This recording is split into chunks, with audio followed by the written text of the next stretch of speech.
आऊज़ु बिल्लाहि मिनश्शैतानिर्रजीम बिस्मिल्लाहिर्रहमानिर्रहीम। सबसे पहले आप तमाम नाज़रीन की खिदमत में, तमाम अपने बुज़ुर्गों की खिदमत में सलाम और अदब। आज की पहली एपिसोड, आज की पहली किस्त का आगाज़ अज़ान और अकामत के अस्कार से करेंगे, लेकिन उससे पहले मैं चाहूँगा कि आपकी खिदमत में इस अज़ान और अकामत की अहमियत बताने के लिए, इसका सवाब बताने के लिए एक खिदमत आपकी समातों की नज़र करूँ।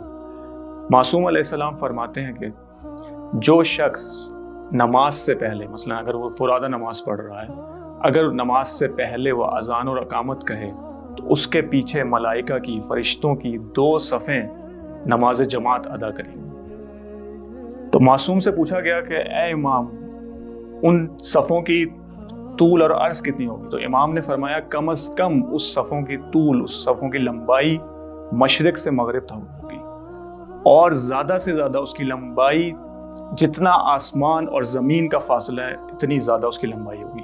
तो जैसा कि आप खुद देख रहे हैं कि कितनी ज़्यादा इस अज़ान और अकामत कहने की फ़जीलत है, कितना ज़्यादा सवाब है। तो इंशाअल्लाह हम सब कोशिश करें कि अपनी नमाज से पहले, जब भी फुरादा, जब भी अकेले नमाज पढ़ें, तो ज़रूर अज़ान और अकामत करें। तो चलिए अज़ान के पहले जुमले की तरफ बढ़ते हैं।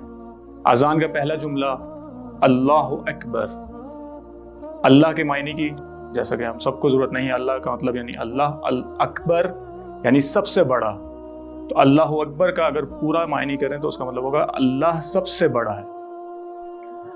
दूसरे जुमले की तरफ आते हैं, अशहदु अल्ला इलाहा इल्लल्लाह। अशहदु का मायने, अगर इसका पहले हम अकेले मायने करेंगे, अशहदु यानी मैं गवाही देता हूँ, अन यानी ये तकरीबन जिस इन अन को और इस तरह के और लफ्ज़ों को आप कह सकते हैं कि हेल्पिंग वर्ड्स, जिन्हें हम इंग्लिश में कहते हैं, ये अरबी के हेल्पिंग वर्ड्स हैं, तो इनके तकरीबन इसी तरह के मायने होंगे। लेकिन जब आप एक जुमले की सूरत में इसको मायने करते हैं, एक जुमले की सूरत में इसको देखते हैं, तो ये तकरीबन ये वर्ड्स आपको बहुत ज़्यादा उन जुमलों में नज़र नहीं आते। तो अशहदु अन ला इलाहा, ला का मतलब, जो कि हमारे उर्दू में बहुत ज़्यादा तकरीबन बच्चे को पता होता है, ला का मतलब नहीं। इलाहा माबूद, यानी मैं गवाही देता हूँ कि कोई भी माबूद नहीं, इल्लल्लाह, इल्ला यानी सिवाय, और अल्लाह जैसे कि पहले बताया इसके मायने की जरूरत नहीं कि अल्लाह, यानी मैं गवाही देता हूं कि खुदा के सिवा, अल्लाह के सिवा कोई भी माबूद नहीं। अब बगैर किसी वक्फे के अज़ान के तीसरे जुमले की तरफ बढ़ते हैं, जो कि है अशहदु अन्ना मुहम्मदर रसूलुल्लाह सल्लल्लाहु अलैहि वसल्लम। अशहदु का मायने बयान हो चुका पहले, मैं गवाही देता हूँ। अन का मायने भी बयान हो चुका, ये कि अशहदु अन्ना मुहम्मद यानी मोहम्मद, जो कि हमारे नबी, आखिरी नबी सल्लल्लाहु अलैहि वसल्लम है, उनका नाम है रसूलुल्लाह। रसूल यानी भेजे हुए, अल्लाह यानी अल्लाह के। तो इसका अगर पूरे जुमले का मायने करें, अशहदु अन्ना मुहम्मद रसूलुल्लाह, मैं गवाही देता हूँ कि मोहम्मद सल्लल्लाहु अलैहि वसल्लम अल्लाह के रसूल हैं। चौथा जुमला, जो कि हम शियायान की नमाज में हम पढ़ते हैं और जो कि बहुत अच्छा है और कुछ हमारे उलमा के मुताबिक मुस्तहब भी है, अशहदु अन्ना अलिय्यन वलीयुल्लाह। अशहदु का मायने मैं गवाही देता हूँ, अन्ना ये कि अलीयन यानी मौला अली, वलीयुल्लाह, वली यानी वली अल्लाह और अल्लाह के वली। अशहदु अन्ना अलियन वलीयुल्लाह, मैं गवाही देता हूँ कि अली अलैहिस्सलाम अल्लाह के वली हैं। और अज़ान के बारे में ही कहा जाता है कि इसके दूसरे जुमले में अगर आप कहें अशहदु अन्ना अलियन हुज्जतुल्लाह, तो ये ज़्यादा बेहतर है, बजाय इसके कि आप दोनों दफ़ा अलियन वलीयुल्लाह कहें। तो हुज्जतुल्लाह, पहला तीनों जुमले के मायने आपको मालूम हो चुके हैं। हुज्जतुल्लाह यानी अल्लाह की हुज्जत हैं, अल्लाह की दलील हैं। अशहदु अन्ना अलियन हुज्जतुल्लाह, मैं गवाही देता हूँ कि अली अलैहिस्सलाम अल्लाह की हुज्जत हैं, अल्लाह की दलील हैं। इसके बाद वाला जुमला हय्या अलस्सलाह, हय्या अलस्सलाह यानी बढ़ो, जल्दी करो। अस्सलाह यानी नमाज की तरफ, हय्या अलस्सलाह यानी नमाज की तरफ जल्दी करो, जिसको 2 दफ़ा पढ़ा जाता है। फिर अगला जुमला हय्या अलल फलाह, जल्दी करो फलाह की तरफ। फलाह यानी क्या? कामयाबी की तरफ। फिर उसके बाद जो जुमला पढ़ा जाता है हय्या अला खैरिल अमल, हय्या का मतलब बयान हो चुका, अला की तरफ, खैर यानी बेहतर अमल, बहुत ज़्यादा अच्छा अमल। तो जल्दी बढ़ो, जल्दी आओ इस बेहतरीन अमल की तरफ।